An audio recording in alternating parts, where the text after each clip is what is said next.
एक पेड़ पर एक तोता रहता था। उसी पेड़ की जड़ में एक सांप रहता था। दोनों बहुत ही अच्छे दोस्त थे। तोता जब भी पेड़ पे कहीं से कोई फल लाता तो वो अपने खाने के साथ साथ फल का एक टुकड़ा सांप के लिए भी गिरा दिया करता था। इस तरह से दोनों बहुत मिलजुल के रहा करते थे।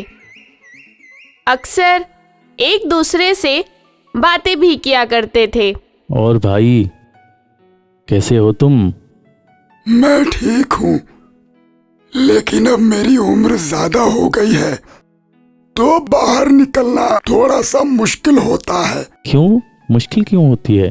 अरे भाई, जब मैं नया था तो मैं चूहे को पकड़ने के लिए दूर दूर चला जाता था, लेकिन अब मैं पुराना हो गया हूँ तो अब मुझसे चला नहीं जाता, तो इस वजह से मैं यही रहता हूँ। आजकल बाहर भी नहीं निकलता। कोई बात नहीं दोस्त, तुम खाने की चिंता बिल्कुल मत करना।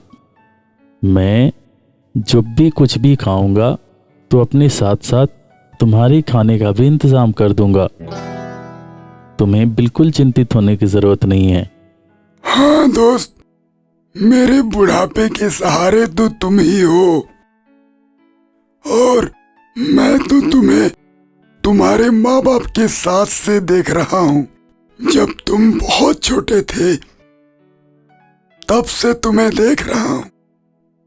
तुम्हें शायद पता नहीं, तुम्हारे माँ बाप को एक बहेलिये ने मार दिया था। उसके बाद से तुम उदास उदास से पेड़ पर बैठे रहते थे, तो फिर मैंने धीरे धीरे तुमसे बात करना शुरू किया। तब तुम्हारा मन धीरे धीरे बहलने लगा। तुम ठीक कह रहे हो भाई, मुझे सब कुछ तो याद नहीं, लेकिन हाँ, इतना ज़रूर याद है कि मैं बचपन से ही तुमको यहाँ पर अपने साथ देखता आ रहा हूँ। अच्छा भाई, फिर मिलेंगे। अब मैं जा रहा हूँ सेब के बागीचे में। इतना कहकर तोता उड़ गया। सांप भी अपने बिल के अंदर चला गया। एक दिन की बात है, सांप जड़ के नीचे बैठा बैठा बाहर लोगों को आते जाते देख रहा था, और तोता डाली पर बैठा हुआ कोई फल खा रहा था। तोता बहुत मीठी आवाज में बोल भी रहा था। वो इतनी जोर से बोल रहा था कि सांप ने उससे बोला, अरे भाई, इतनी जोर से क्यों बोलते हो? राह चलते किसी बहेलिये की नजर पड़ी तुम पर तो बहुत मुश्किल होगी। अरे कुछ नहीं होगा भाई, मैं आज बहुत खुश हूँ।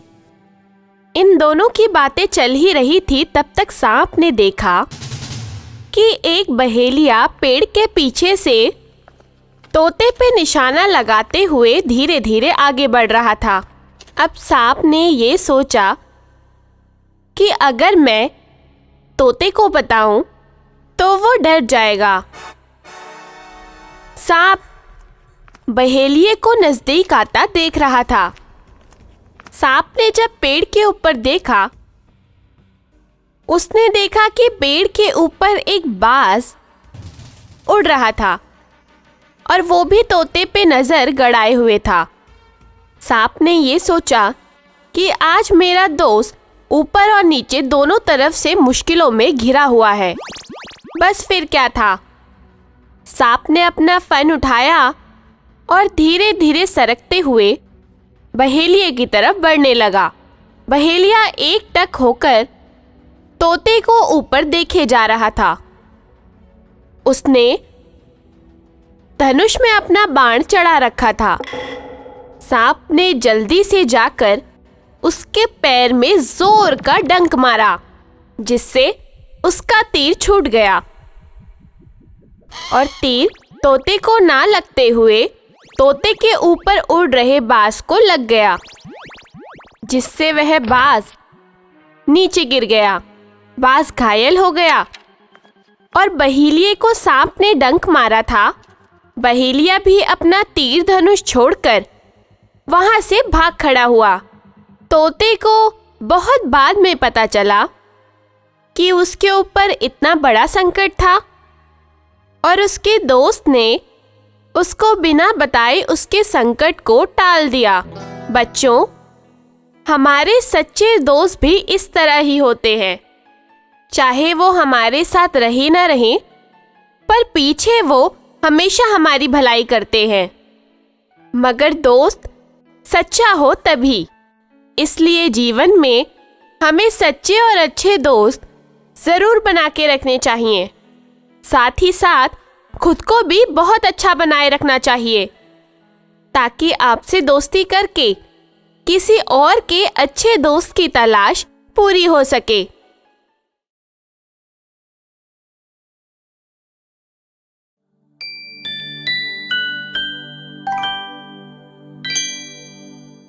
एक जंगल में एक शेर रहता था। वह शेर बहुत ही ताकतवर था।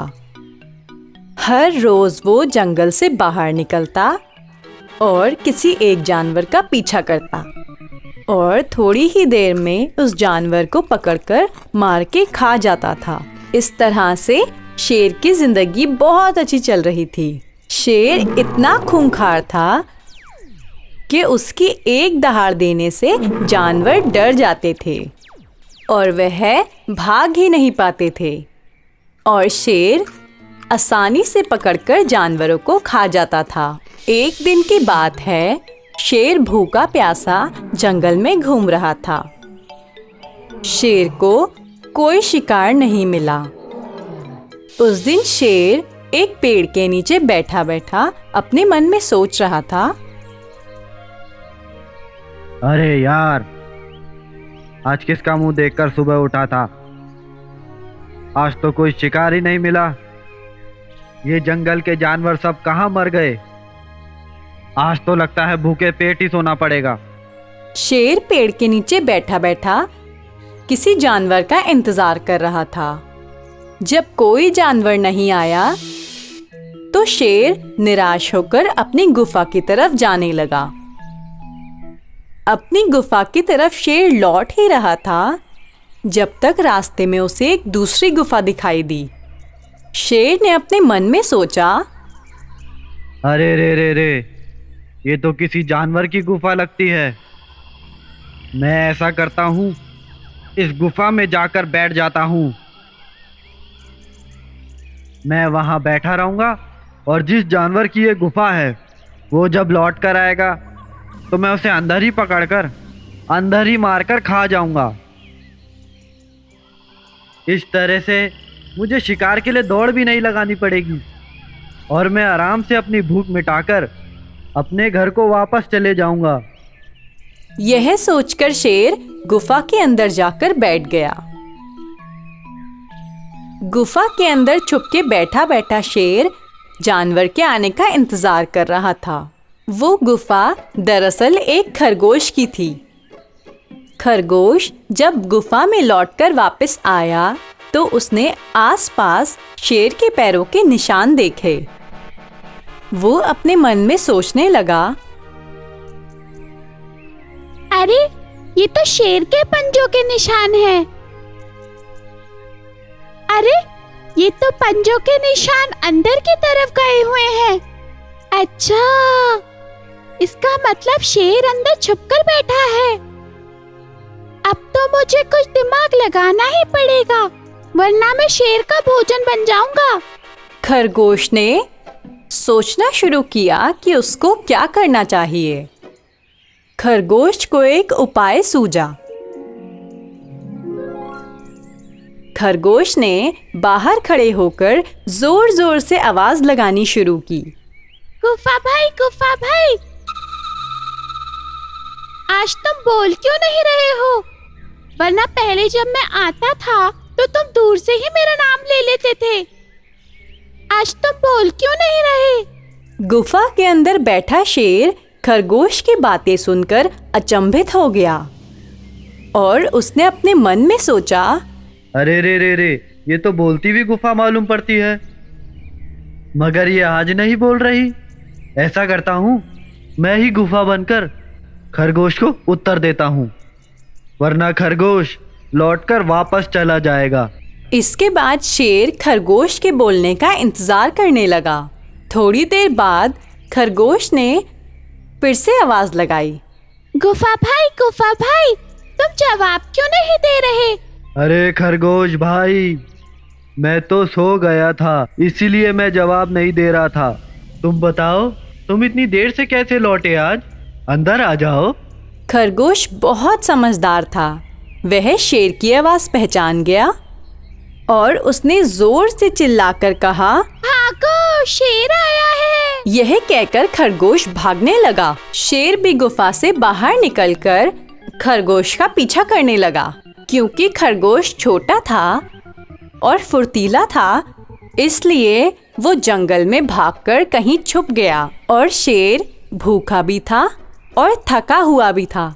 इस वजह से वो खरगोश का ज्यादा देर तक पीछा नहीं कर पाया और अपनी समझदारी के बदौलत खरगोश ने अपनी जान बचा ली और शेर खरगोश का कुछ नहीं बिगाड़ पाया। बच्चों, इसलिए कहते हैं कि समझदारी हमेशा बल से बड़ी होती है। समझदार इंसान अपने से ज्यादा बलवान इंसान को भी मात दे सकता है। इसलिए हर परिस्थिति में हमें समझदारी से काम लेना चाहिए।